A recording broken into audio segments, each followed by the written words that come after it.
Hi everybody, this is Brody and welcome to what possibly is my final episode of Brody's Garage. If you're new to my channel or you have no idea who I am, I'm just a regular guy.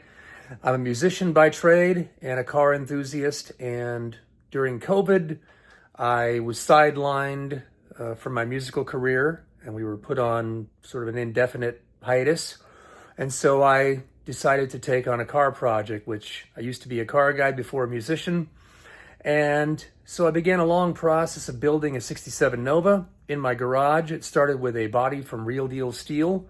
And basically I acquired all the parts and did about 90% of the work myself, including painting it right here in the garage. I'm gonna flip the camera around now and show you what 4 years of hard work have accumulated to. And there it is. It's a beauty, huh? So, it's heartbreaking for me to have to tell you all this, but Saturday morning, I was about to prepare to go set up for one of my concerts, and I had a couple hours of time, and I was a little anxious to try something out with the car, and so I hopped in and I said, I'll be right back. I'm gonna go for a test drive. I drove to kind of a usual spot where I do my little acceleration testing.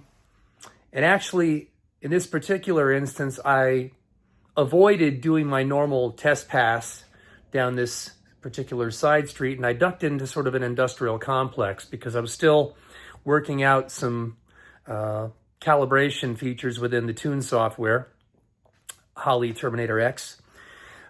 Basically, the car is a twin turbo setup, and it was on wastegate springs only up until a couple days ago. And I've been working on setting up the boost control solenoids and the tank pressure and all this. Initially, I had a CO2 bottle in the trunk.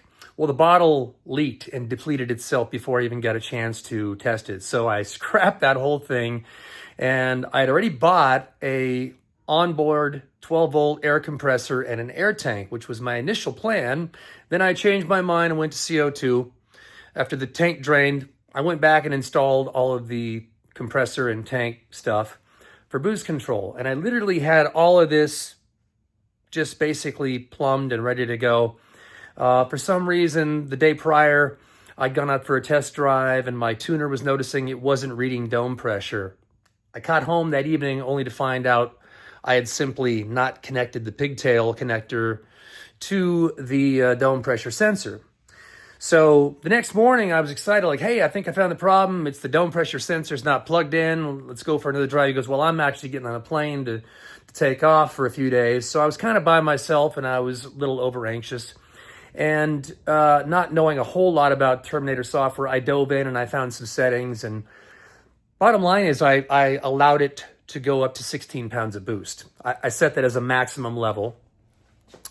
And then without having tested any of this, I drove out to this place and diverted myself into an industrial complex and found sort of an open alley between these two buildings where they have the loading docks, and there were semi-truck trailers parked along one side. And I had a nice clear spot, and I wasn't planning on doing like a full pass or anything. I just wanted to lay into the throttle and watch my boost gauge and see what it was boosting at.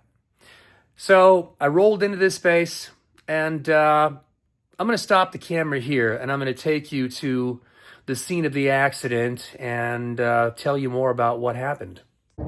All right, well, this is the scene of the incident that happened yesterday morning. I came back today to take a look and see if I could kind of put the pieces together to figure out what happened.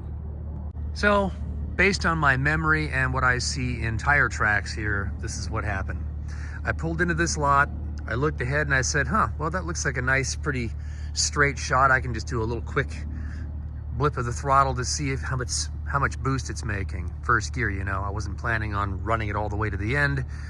But needless to say, if you look at the tire tracks, and this is about what I remember, as I rolled into here, I was moving along at a pretty slow speed, and then I laid into the throttle probably right about here, because you can see the tracks start to get darker, like more rubber on the road here. And you can see two sets of tracks there. And I think the car launched and it started spinning the tires. And as I'm spinning, the car is accelerating. You can start to see the tracks curve to the right here, and you'll see two sets of tracks. You'll see a wider set here, which is the back tires, and right here is the front tires. And that proves my theory that the back end of the car was starting to come around to the left. So the back tire was out here, the front left tire was right there. You can see the other front tire there. But somewhere right about this point, you can see the back tire marks start to fade, which means I let off the throttle. It's no longer spinning. It's probably starting to hook and grab here. And I'm instantly applying the brakes. Right about up here, you can see the two front tire marks get dark black. So this is where I started skidding. And I'm skidding, it looks like 100 feet. And I remember I just had no control of the vehicle. The front wheels were locked, and this thing was already moving who knows how fast, but fast enough to skid 100 feet into this trailer. And this trailer just happens to be the one that was sticking out further than all the others. I can say this because it couldn't have been back much further because there's two posts behind it there. However, you can plainly see that I did push the nose of the trailer that direction because there is a tire mark here that indicates that this tire moved. And you can also see scrape marks there where the legs moved. So I moved it maybe 6 feet here in the front. Push the whole nose over that way. You can also see my tire marks that go underneath the car. You can see the damage up here. I think the bulk of the impact was right here at the curb, and this matches the contour of the dent in my roof line. This puncture here may have happened after the fact when I tried to unstick the car from underneath here and I pulled the roof debris up into this and punctured it. Not totally sure. But I have to take credit for that because there's orange paint there, and there's orange paint here. And you can see the lines, scrape marks, and right there is the hitch pin, and I'm quite certain I know where that dented my roll bar. So yeah, you can see the height of this thing here, and I'm only guessing, but I'm guessing this is about just a little over 4 feet tall. Clearly not tall enough for my car to fit underneath. But I managed to wedge my car underneath this thing, and then I drove it out from underneath and basically just ripped it out from underneath. It's over. I ruined it. I fucked the entire thing up.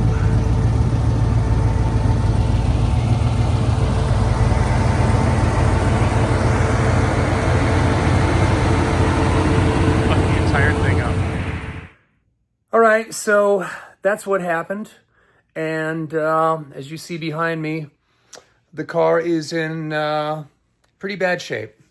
I am now awaiting an adjuster to come out from the insurance company to take a look and tell me what, if anything, they're going to do about this. I do have a pretty decent insurance policy, and I don't see any reason why they would deny coverage. From my inspection of the car, it's probably going to be written off as a total loss.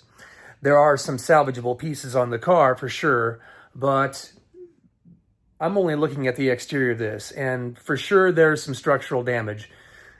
Not only did it shear the roof off the car, but it tore it at the sail panels. It buckled the quarter panel back here.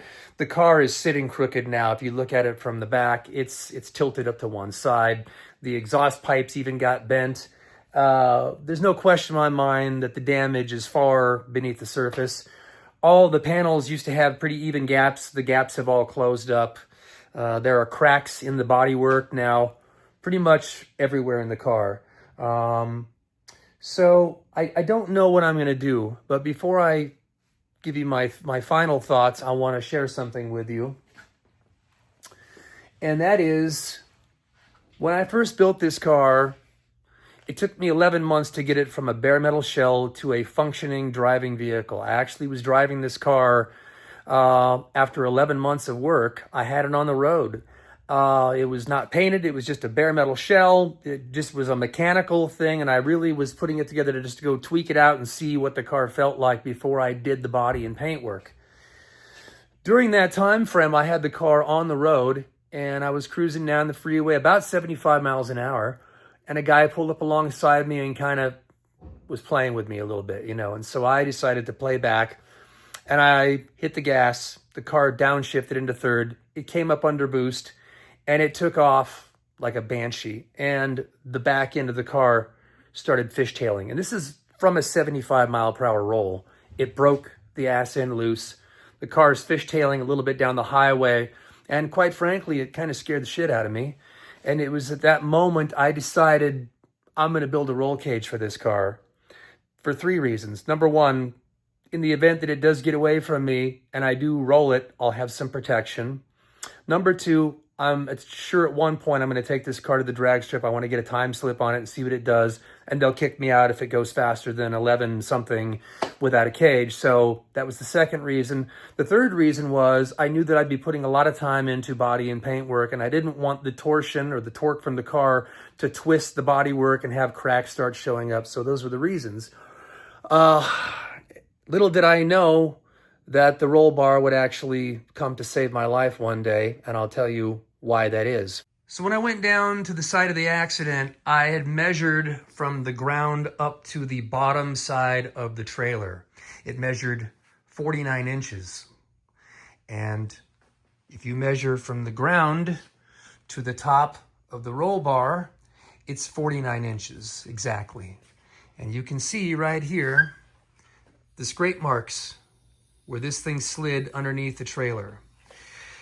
At some point, and it might have been the hitch pin on the underside of the trailer that bent this bar, and it sheared off this main hoop. Now keep in mind, this hoop is one piece. It was one piece that came up, bent over, and went down. Then these bars were welded to that bar.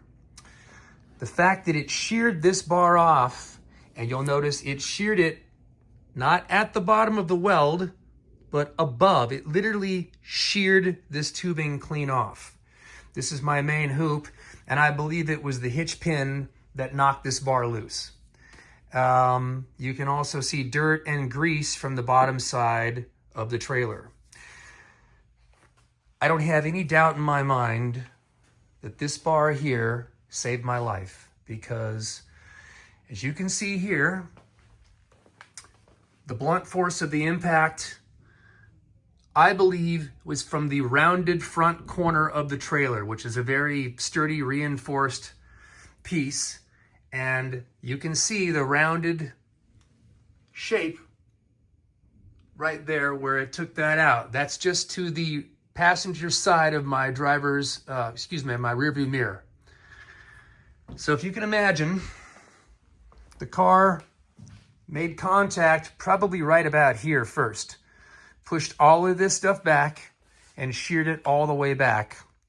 And miraculously, I don't know how, but the windshield was pulverized into a million pieces. There are tiny pieces of glass everywhere. Somehow, I got out of this car without a scratch on me. And I have to believe, whether you believe that there was some divine intervention or not, that it was a miracle that I chose to build this roll cage, and I built it as tight as I could to the ceiling because I wanted it to be disappeared from sight. I didn't want to see the roll cage any more than I needed to. The roll cage here is pretty untouched except for right there, but it doesn't appear to be dented. So it's quite obvious the blunt of the impact happened just above this roll bar. And I believe that if this was not here, the damage from the roof would have gone downward and probably killed me. It's by a small miracle that I probably ducked just enough and kind of closed my eyes when I saw that the impact was unavoidable. And I believe I'm here to talk about this today because of that roll bar. So I want to thank whoever was looking out for me above, that I'm allowed to talk about this. And yes, I am devastated about the car, as you can quite imagine. But let's walk you through it now. The front end is intact. Nothing got harmed there. The hood has shifted. The gaps are not lined up like they used to be. It's popped up on that side over there. The front fenders on both sides are pretty well intact, as is the bulk of the door, although the door has shifted, or the fender has shifted, and you can see it's put a gouge here, put a crack there. The passenger side door, the striker plate here and jamb is messed up. I have to really jerk on this, and also you can see it cracked out down here. I had welded up this seam between the quarter and the rocker, so I'm not surprised at all that the filler has cracked out of there, and possibly even the weld, I don't know. But as you can see, the door is sagging now, and the jamb is cracked, or where the striker plate mounts to it. The quarter panel is cracked up here, and I have to believe that this all happened because the roof came back and ripped all this off. It completely tore at the sail panel. So you can imagine the level of force required to do this. It buckled the quarter panel down, popped it inward there. The whole car is sitting up higher on the back side, on the passenger side. So obviously the quarter is destroyed. Surprisingly, I think the deck lid is intact. This is just some goop here, but it didn't get into the corner here. And obviously the paint is screwed up, and I'm not even sure what it looks like underneath there until I get this completely off of here. But the deck lid looks okay. All the lower stuff looks okay. The bumper's fine. I don't have any plans to try to deal with replacing this quarter. But the roof and the inner structure of the roof is all gone. It's all folded up into a trash compactor. The inner structure of the quarter door is damaged back here behind the seat. This is all messed up. I don't know if the rockers are salvageable or not, but there's definitely a crack here, which, you know, there's body filler and all this stuff. So some of these cracks are to be expected. The cowl panel is torn here. The A-pillars are both gone. Front fender is scratched up, probably from the debris from when I pulled it out from underneath, or who knows how it happened, but this fender's all scratched up. But it's otherwise structurally there. The driver's side door is, for the most part, in good shape. Once again, the A-pillar is broken here, as is the cowl filler panel. Obviously, this is all gone. There's what's left of the roof. And surprisingly, it actually kind of almost left this molding intact. Not quite.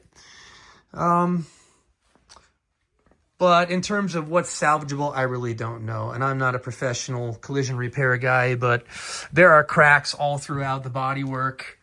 There's no question that the entire car was stressed out. This is not going to be a simple, hey, just throw a roof on it. And to those who have suggested, I know it's pretty funny to say, why don't you just make a convertible out of it? I think I'll pass.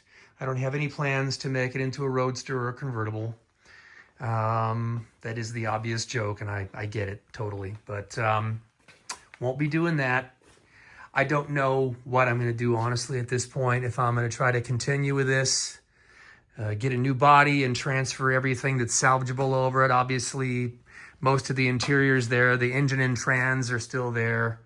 You know, my new console got ripped up. Back window glass popped out completely and shattered. The front glass is gone. I never had the side glass in yet, so that's still laying over there on the table. I'm pretty sure both vent windows are screwed up.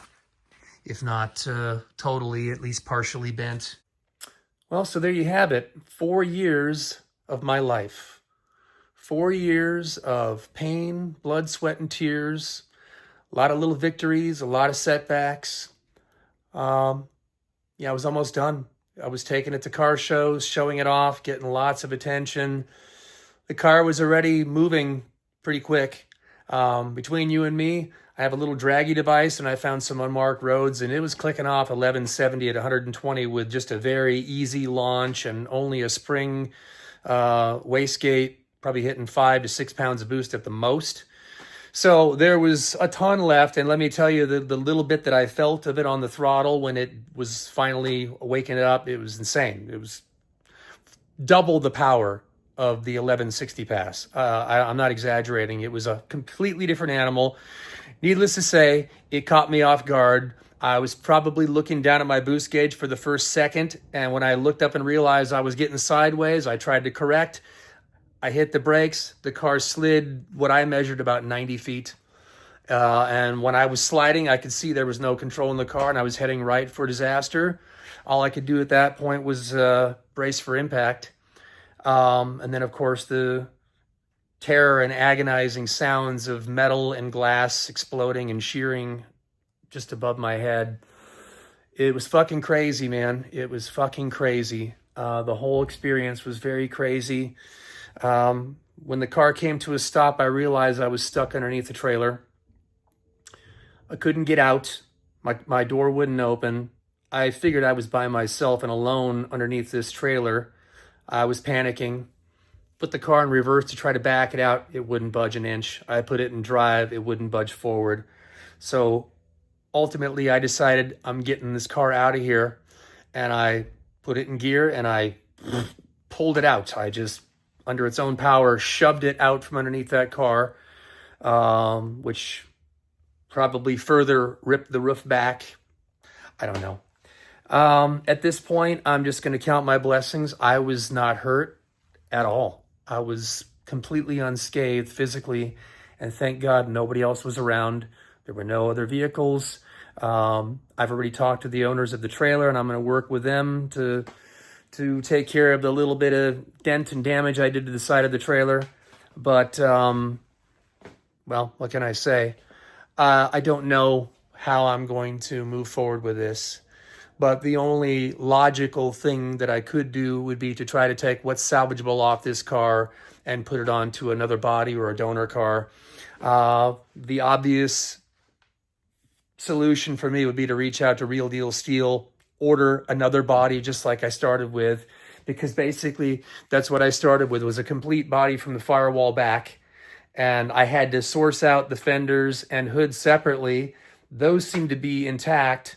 So, I could start with another body, but you realize this is minimal 1 to 2 years setback.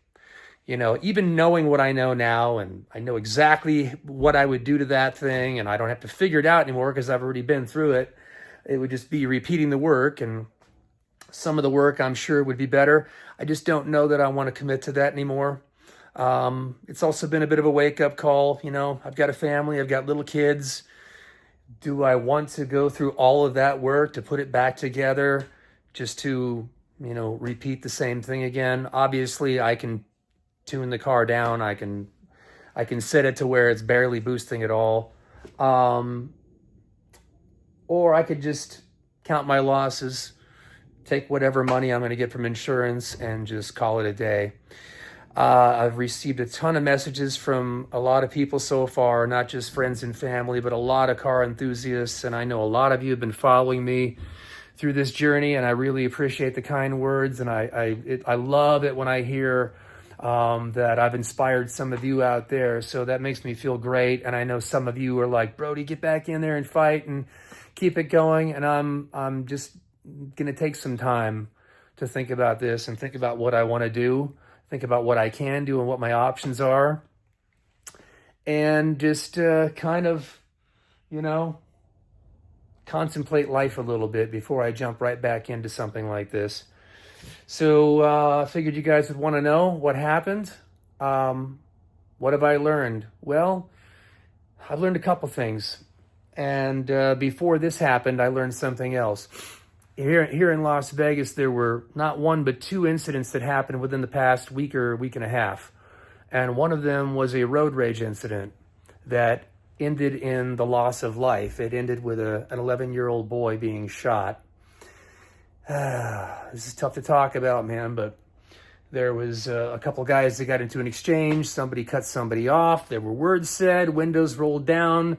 Next thing you know, a guy pulled out a gun and shot at the other guy's car. Whether it was intentional or not, he shot into the back seat and unknowingly shot and killed the guy's stepson. So when I get on the road, it changed my perspective. I think about things, and I'm used to speed. I'm used to performance, and I've been an aggressive driver myself. I've been in exchanges with people, and anymore you just don't know what to expect from people, and you don't know what to expect from machinery.